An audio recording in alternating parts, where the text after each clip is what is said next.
सो इस वक्त हमारे सामने एक स्टॉक है अपोलो माइक्रो सिस्टम्स। इसका जो पी है, मैं बार बार कहता हूँ, स्टॉक पी 22 है इसका। और करंट मार्केट यानी निफ्टी का जो पी है वो 30 से लेकर 35 के बीच में चल रहा है। और ये काम क्या करती है? तो Apollo micro systems is a Pioneer in design, development, assembly and testing of electronic and electro mechanical solutions. काफी कॉम्प्लेक्स है, लेकिन आसान भाषा में कहूँ तो ये सारे प्रोडक्ट्स हैं इसके। डिफेंस एरोस्पेस में है ये, जो है स्पेस सिस्टम्स में है, एवियोनिक सिस्टम्स है इसका। ये जो प्रोडक्ट है इसका, मैं इसके बारे में आपको डिटेल बताऊंगा। ये बहुत ही टेक्निकल चीज़ें हैं। पहली बात तो एक कॉमर्स बैकग्राउंड के आदमी को ये सब पता नहीं होता, लेकिन मैं आपको एक जो है एक एक ऊपर ऊपर से जो है एक रिव्यू दे सकता हूँ इसके बारे में कि डिफेंस एवियोनिक सिस्टम्स ये एक ऐसा सिस्टम है, यानी एक ऐसे टूल्स होते हैं जिनके बिना जो कॉम्बैट एयरक्राफ्ट आते हैं, जो कि फाइटिंग पायलट हो, फाइटिंग प्लेन हो गए, जितने भी हमारे कॉम्बैट एयरक्राफ्ट जो होते हैं, उनमें उनकी फंक्शनिंग के लिए डिफेंस एवियोनिक सिस्टम्स का बहुत ज़्यादा ज़रूरी होता है, बहुत ज़रूरी होते हैं ये। और आप सभी को पता है कि करंटली जो माहौल बना हुआ है, कि सीरिया हुआ, अफगानिस्तान हुआ, इसराइल शायद हुआ, इस सब रीजन्स में जो है वॉर सिचुएशंस बन रही हैं, अगर आप चारों तरफ न्यूज़ पढ़ें तो।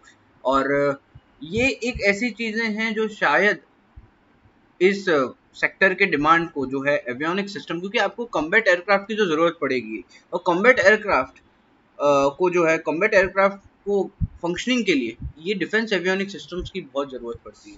सो डिफेंस एवियोनिक सिस्टम्स हुआ, फिर अभी स्पेस की भी बात आ रही है, सैटेलाइट स्पेस सिस्टम, जितनी भी स्पेस एरोस्पेस हो गया, सैटेलाइट स्पेस चीज़ें हो गई हमारी, इनकी भी जो है कहीं ना कहीं अभी बात आ रही है कि वो कोई स्पेस पे जाने की बात कर रहा है। ये सब हम बहुत ही अच्छी बात कही थी बसंत महेश्वरी जी ने अपने यूट्यूब के उसमें या वीडियो में, कि भाई आप इन्वेस्ट कैसे करते हैं, आपके आसपास जो न्यूज़ चल रही है आप उसका जो है उसका एनालिसिस कीजिए और अपना विजडम लगाकर इन्वेस्ट कीजिए। मैं भी वही कर रहा हूँ कि इस वक्त वो अलग बात है, हमारा लक भी साथ देना चाहिए उस चीज़ों के लिए, पर इस वक्त मैं आपके सामने वही बात बता रहा हूँ कि आजू बाजू क्या न्यूज़ चल रही है उसके बेसिस पे हमें डिसाइड करना चाहिए, और हमें बहुत सारे फैक्टर्स को कंसिडर करने के लिए एक इन्फॉर्म डिसीजन लेना चाहिए।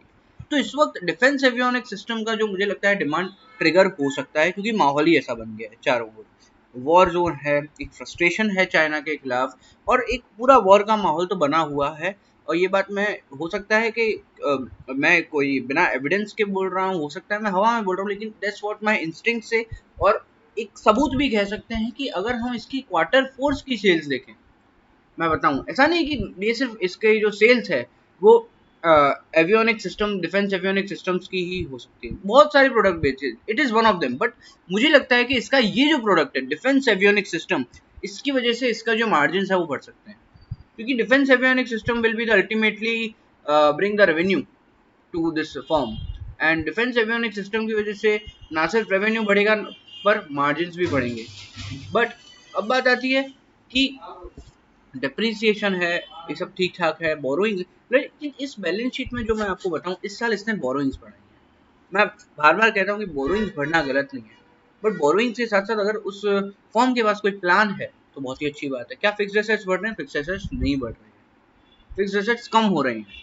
सो ये बहुत ही कंसर्न है, इसे लेने से पहले थोड़ा बहुत हमें सोचना पड़ेगा, हम इसे यूं ही नहीं ले सकते।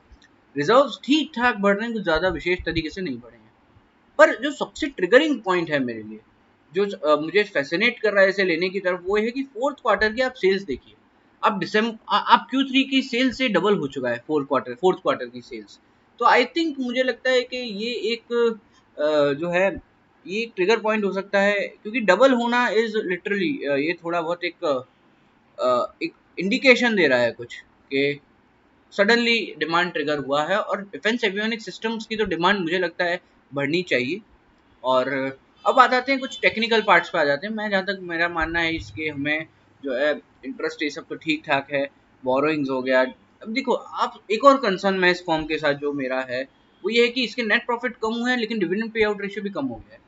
जनरली जो प्रैक्टिस क्या चल रहा है अभी, कि फर्म्स क्या करती हैं कि अगर मान लो नेट प्रॉफिट कम हुआ है तो डिविडेंड पे आउट रेशियो बढ़ा देते हैं, अगर प्रॉफिट जो है वो ज़्यादा हुआ तो डिविडेंड पे आउट रेशियो कम कर देते हैं। ये प्रैक्टिस है। ये क्या है, ज़्यादातर आप फाइनेंशियल स्टेटमेंट्स में ये देखेंगे। ऐसा क्यों? क्योंकि वो चाहते हैं कि कुछ ना कुछ शेयर होल्डर्स को मिले, ताकि वो पैसा रखें, रिटेन करें फॉर्म में। बट इस कंपनी में ऐसा नहीं हो रहा है। इस कंपनी ने प्रॉफिटेबिलिटी भी कम करी है, इस कंपनी ने डिविडेंड पे आउट रेशियो भी कम किया है। आप समझिए, तो मैं एक इंस्टिंक्चुअली मैं बुलिश हूँ, लेकिन अगर हम ऑन पेपर देखें तो हालात वो बुलिशनेस को जो है जस्टिफाई नहीं कर पा रहे।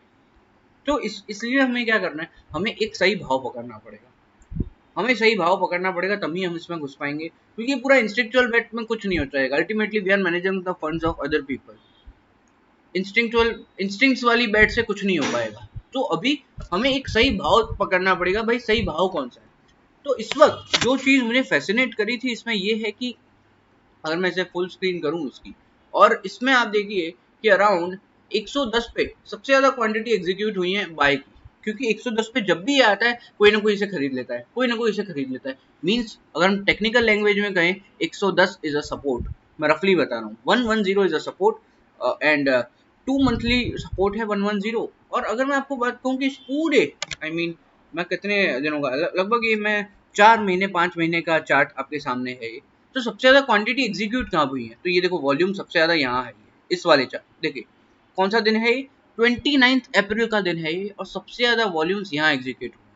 तो सबसे ज्यादा जब खरीदा गया था तब क्या भाव था, 110.35। हमारे पास टू प्रूफ्स हैं कि एक तो 110 का सपोर्ट है आपके सामने, और सबसे ज्यादा जो क्वांटिटी एग्जीक्यूट हुई है 5 मंथ्स में वो 110.35 के रेट पे ही हुई है। मैं एवरेज बता रहा हूँ। सो अगर हम देखा जाए तो 110 can be a good price for purchasing. Currently ये 113.35 का चल रहा है, लेकिन मैं चाहता हूँ अभी लेने की बजाय आप इसे 110.110 पे लीजिए, मेरा जो मानना है। और जो लोग रिस्क टेकर्स हैं, मैं नहीं चाहूंगा इसमें रिस्क लिया जाए, जो रिस्क टेकर्स हैं वो इसे अभी के अभी ले सकते हैं। और फिर जो है मुझे लगता है कि 105 पे भी इसे लिया जा सकता है और 110 पे भी इसे लिया जा सकता है। तो पहले इसको लीजिए 110 पे और फिर इसे लीजिए 105 पे। अच्छा, अब बात आती है स्टॉप लॉस कितना लगाना चाहिए। तो stop loss can be the, I think stop loss होना चाहिए 99 का, 99 का जो है स्टॉप लॉस होना चाहिए। और टारगेट मुझे लगता है टारगेट होना चाहिए 124.6 का। मैं माफी चाहता हूँ, मैं आपको इसका कोई फंडामेंटल नहीं बता पा रहा हूँ, ये पूरा इंस्टिंक्चुअल बैट है। और लेकिन मुझे जो सबसे अच्छी बात लगी है कि इसके पास बोरोइंग्स है, इसके पास पैसा है, और इसकी वर्किंग कैपिटल जो है मैं आपको अभी बता सकता हूँ। इसकी वर्किंग कैपिटल अगर हम इसकी बैलेंस शीट में जाएं, जिसके अदर एसेट्स, वर्किंग कैपिटल क्या होता है आपको भी पता है, current assets minus current liabilities, right. So current assets और करंट लायबिलिटीज का अगर हम नेट करें, यानी करंट एसेट्स को माइनस करंट लायबिलिटीज करें, तो आपके सामने ये आएगा कि वर्किंग कैपिटल इस साल पिछले साल के मुकाबले बहुत ज्यादा है। सो इंक्रीज वर्किंग कैपिटल मुझे फैसिनेट कर रही है, इंक्रीज बोरोइंग भी मुझे फैसिनेट कर रही है, लेकिन एट द सेम टाइम ये मेरे अंदर एक वरी भी पैदा कर रही है, क्योंकि उसके सामने एक फिक्स एक्सपेंस भी खड़ा हो जाएगा।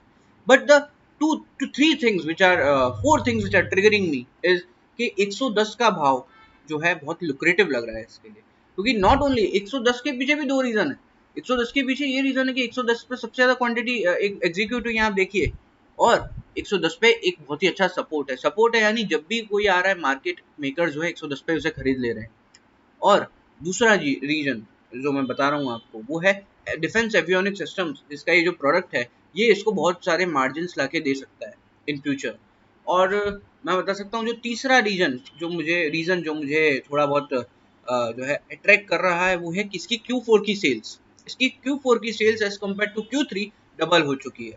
सो और ये जो है मुझे मोटा मोटा मुझे जो है ये काफ़ी ज़्यादा अट्रैक्ट कर रही हैं ये रीजंस। और मुझे लगता है कि इसका जो टारगेट होना चाहिए ये होना चाहिए 124.7, अराउंड 124.7 होना चाहिए। और कह सकते हैं कि 126.5, 124.7 एंड 140 के इसको टारगेट समझिए आप। और कंजर्वेटिव लोग हैं, हो सकता है सेटिस्फाई होकर 124.5 पे ही बेच दें, लेकिन अपना स्टॉप लॉस जो है वो रखना 99 का stop loss. So people who are conservative and people who don't want to use stop loss can choose to average also, but averaging गलत है। 99 का जो है स्टॉप लॉस लगाना चाहिए। और कभी भी कोई भी पॉसिबिलिटी आए क्रैश की, अपनी पोजीशंस को काट लो और जो है कैश पे बैठ जाओ। तो यही एक राय मैं देना चाहूँगा। और अभी इस वक्त ट्रेड इनिशिएट कीजिए यार,